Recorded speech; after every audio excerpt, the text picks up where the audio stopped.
led by Janet Like and Cheryl Lofranaski. Would you pronounce that, please, for some? Franozaski. Thank you. Good afternoon.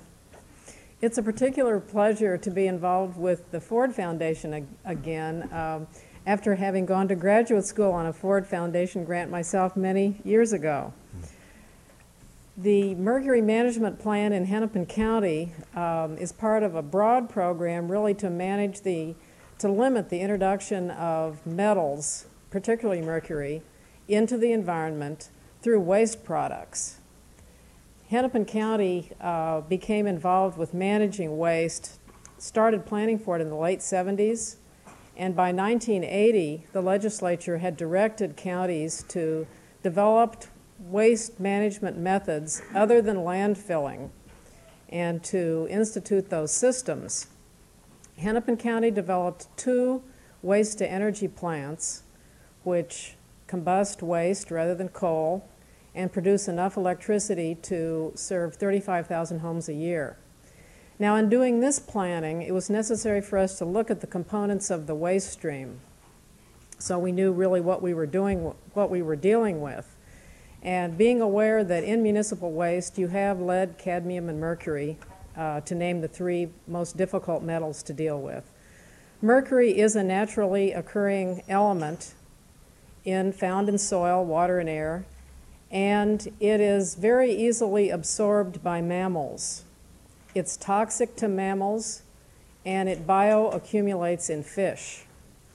You heard the people from Florida mention this earlier. So this is of particular concern to states for whom lakes and water is a major resource.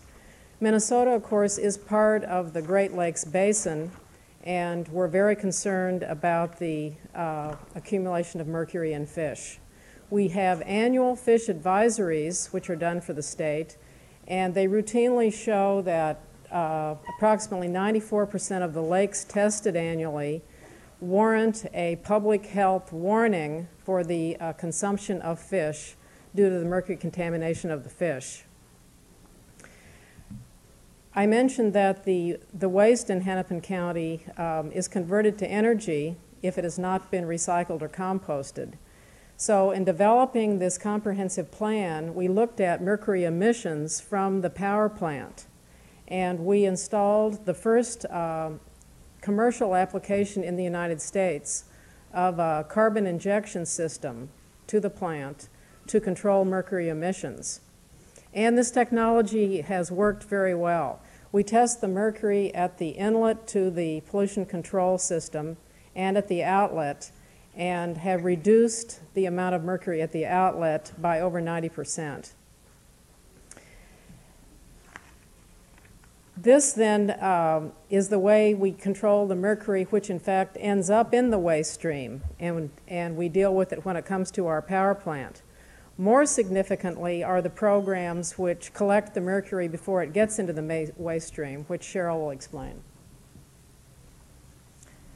Our front-end mercury removal programs are designed to provide management options and educational available for mercury items and other hazardous wastes which are generated from businesses and residents. We develop the components of our program in conjunction with businesses and residents in identifying what are their needs, what are their options, and what are their current restrictions. The information that we obtained we use to develop convenient and economical programs to collect the mercury. Some of the management options include local government collection programs, reverse distribution through the manufacturers, and private collection systems. The county collection programs include the collection of common generated items, common mercury items, such as your wall thermostats, thermometers, major appliances, fluorescent lamps, consumer electronics, household hazardous waste. Hennepin County provides for the collection of these items at 2 permanent year-round facilities. We have 7 to 8 mobile event sites and various cleanups and 700 battery collection sites. Our programs have been in operation since '86. We have serviced over 165,000 participants. 40,000 were last year alone. We've collected over 1 million gallons of household hazardous waste, 32 tons of problem materials, and this has removed over 4,000 pounds of mercury, 60 tons of lead, and 3 tons of cadmium. To put the mercury in perspective, A common game fish, the northern pike, has a concentration of 0.45 parts per million, or added together, 1 million of those fish would equal a pound of mercury. Our program is unique in that we utilize 2 job service programs. Vocational Services sorts our batteries. They're a community service that handles severely mentally ill individuals, and People Unlimited is an economic jobs training program. They disassemble our consumer electronics. We work very strongly with other governmental agencies and private industries in developing rules and regulations that allow and foster the private management. We have 2 companies, Honeywell Incorporated, that has a mail-back program and utilizes reverse distribution for their thermostat products from any business or resident in Minnesota. Recyclites processes mercury-containing items, fluorescent lamps, and also switches, thermostats, and they're also local in Hennepin County. Each of these programs are integral to our whole complex system, and each of these components evolve and are evaluated and have been duplicated and can be duplicated by other organizations. Thank you. Thank you. Yes, Max. The hazardous waste legal system is complex at best, and you've negotiated that. Would you tell us how you did that and how you got people to allow you to do some things that you probably couldn't have done otherwise? We did very creative, and it was a joint effort. My background is in regulations, and we've sort of identified where do we want to go, what's in our way, and what do we have to do to change it. So we've worked with manufacturers who want to do the right thing. Honeywell wanted to take their products back, but couldn't. NiCad battery manufacturers also wanted to, but couldn't.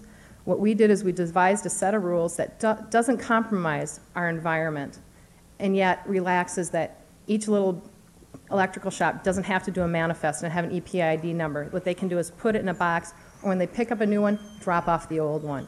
The system seems to work very well, and it was a joint effort that quite a few agencies, businesses had a part in.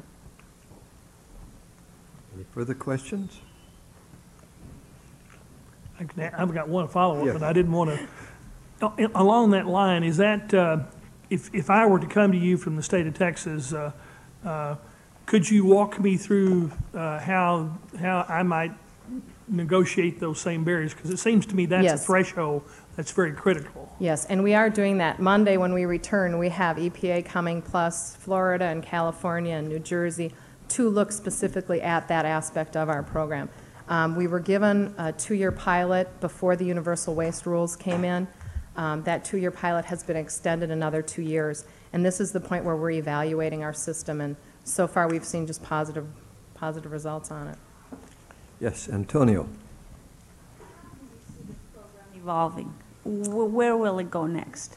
What we're currently doing is evaluating what items we're collecting and we're trying to work with the manufacturers to reduce the materials that you're putting in there. If you can make your product without mercury, let's do it. But there's all that back there that's already there that has to be managed.